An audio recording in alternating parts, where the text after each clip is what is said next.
Question for you. Okay, I've got an answer. Why do you normally make an appointment to see a doctor? Maybe Achoo!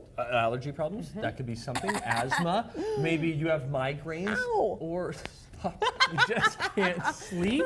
Okay, our next guest says trying a different option, like a holistic approach, could erase all of those problems. Sorry, I thought this was I didn't like know if we were acting it out or not, but well done. Here's the burning question, though. What is holistic health? You hear those terms thrown around a lot. Here to explain, from Healing Insight, we want to welcome Senya May back to the show. Hi, You're Senya. the perfect person to ask this question of. Okay, holistic medicine. Yes. How does the idea of holistic differ from just medicine? So in holistic medicine, we're looking at all of your symptoms and we're connecting them together rather than just focusing on like one specific organ and trying to look deeper into that. So it wouldn't just be like, you know, come in with a cold and then you say, okay, here, then this is what you need to do for the cold. You're looking at the whole machine. Right, exactly. So like in the case of a cold, like why did you get that cold in the first place? Is your immune system weak? If somebody's coming in with irritable bowel syndrome, well often, you know, we're not just looking at, well, how's your stomach look by doing some imaging.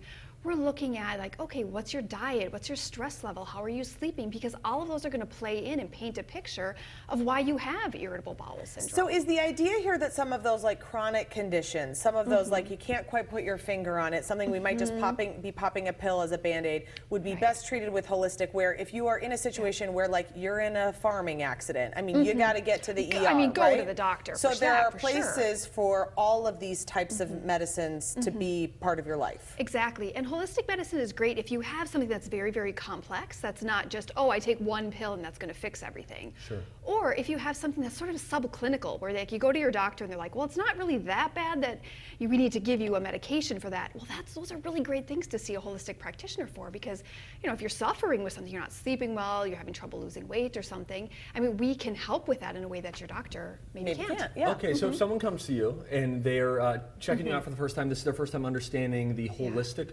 approach, what is different about seeing you than just a traditional doctor? Well, the first thing is how much time we spend with our patients. Yeah, it's a big difference. It's a really big difference. I understand the average doctor's visit is 17.5 minutes long. Okay, now how long are you booking us there, sister? Yeah, that sounds high to me. I heard it was 7 minutes, so Wow. that's actually, a lot bigger. A new patient intake with me is at least 90 minutes.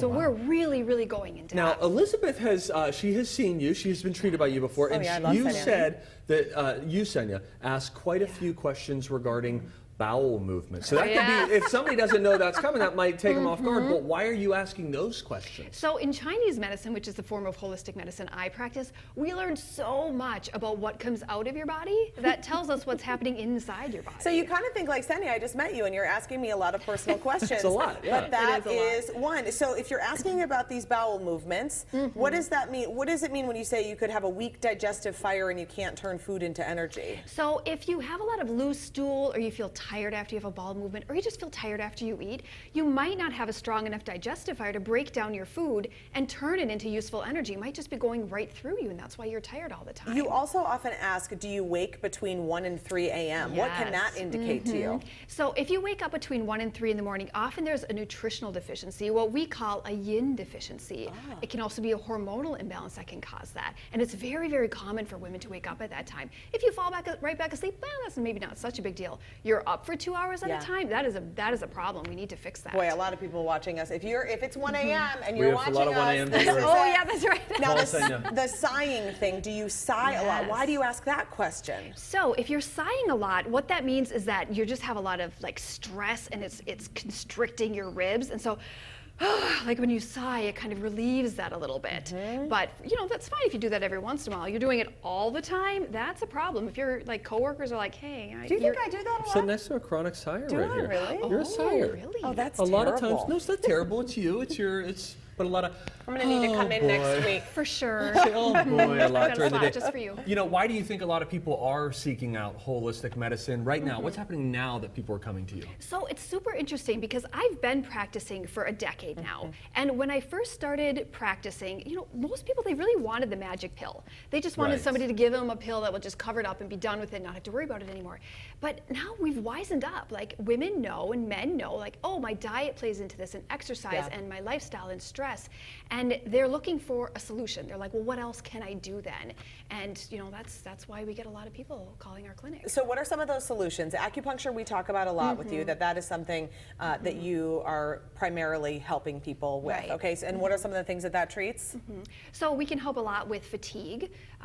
We can help to stimulate your energy with acupuncture. Right in this picture, I'm doing a calming point on one of our patients. Helps a lot with irritable bowel syndrome or allergies. You say people are seeking out that magic pill. You don't offer a magic pill, but you do offer herb supplements that are actually natural and can help to balance things out. Right, and the purpose of herbs is to naturally balance your body a little bit at a time. And then once your body is back to balance, then we take you off the herbs. So it's not something you take forever. Well, and it's not something to mess around with, to think like, oh, just because it's a natural herb, I can just go and decide what I want to take and order something on Amazon. I mean, you really need to have, herbs are powerful. They're super powerful. You can really make yourself sick if you take the wrong ones, or if you take a low quality one and it's adulterated with something. So nutritional things are something that you work with people a lot on too. What they should be eating, what they should be staying away from. Yep.